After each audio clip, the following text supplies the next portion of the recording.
bitch, let me remind ya. Don't hide, I can always come and find ya. Ain't no bitch in me, bitch, come proper. In a Audi going fast. What's up, you guys? It is Kyra my E, and I am doing some voiceovers in 2018, so it's lit.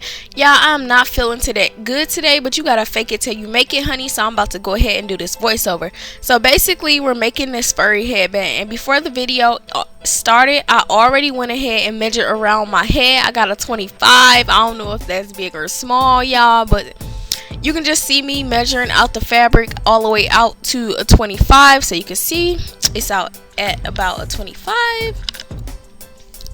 And then the only logical thing to do after that will be to cut at the 25 mark, you know, to make sure it was long enough or whatever. Now let me tell you guys about my mistakes while we're doing this too as well. Whatever you measure your head out to, I would do like 2 inches smaller. So instead of doing 25, I probably should have did a 23. Because it was a little too big, and I ended up making a different one after this video, but this is just me showing you guys the process of how to get it done. Still, now the process still does work. Now I'm measuring out the width of the headband. Originally I wanted it to be like really thick, and I wanted to do 3 inches, but then I ended up deciding that was too big, and I switched down to 1.5 inches. So you can just see me doing, you know, the logical thing again, snip snip. And then here is what I was left with. Again, make sure you make it 2 inches smaller than your head, because it ended up being a bit too big. And then now I'm just pulling out some elastic, so let's do that, and then I'll tell you guys my mistake with the elastic as well, and what I feel like you should do if you're going to recreate this. So basically, I'm just measuring out a little small piece of elastic. I'm going to cut that, and then I'm going to cut another piece identical to it. Now while that's going on, let me tell you guys about the mistake.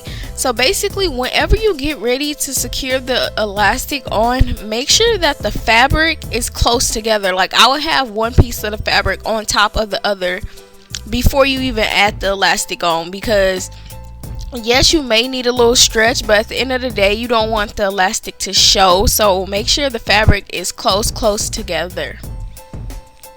I had a little space in between mine, which is probably another reason why it was a little bit too big.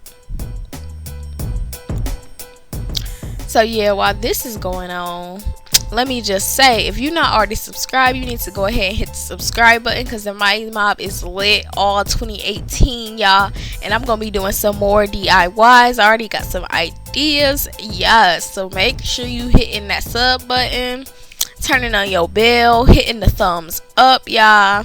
Hit the thumbs up if you liking what you seeing. Okay, I'm just gluing. Oh, y'all done forgot to give y'all the whole heads up. My stupid self. Okay, anyway, so the way I'm securing these on is with my hot glue gun. If you don't already have a hot glue gun, but if you have like a needle and thread laying around, this can be done with a needle and thread. It can probably be done with some E6000 glue, any type of glue you have laying around. If you use regular like Elmer's glue, it probably won't be as secure, but if you wanted to try, I don't know. But yeah, I got this fabric from Joann's, if you guys were wondering. I got this multicolored fur or whatever. I'm trying to figure out, like while I'm doing this voiceover, I'm really trying to figure out what was taking me so long to secure this. Okay, now it's secure. This is what it's looking like so far. Now honey, we still got a little bit steps to go. This is what it's looking like so far. And like when I told you guys, I did go back and make a smaller one after this. So if you're making this and you make an error, don't even feel bad, y'all. But what I'm basically about to do in this next step is to start trimming off some of the excess fur, like that's just too long. And just because when you wear this, I don't know if I can explain it right, because I didn't get a clip of it on my head, sorry guys. You want it to look spiky and like out, like I can't even explain it. Like you want it to look cute on and not just like it's just there.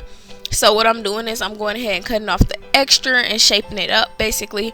And I'll catch you guys in my next video. Make sure you hit the subscribe button if you're not already subscribed. It's lit.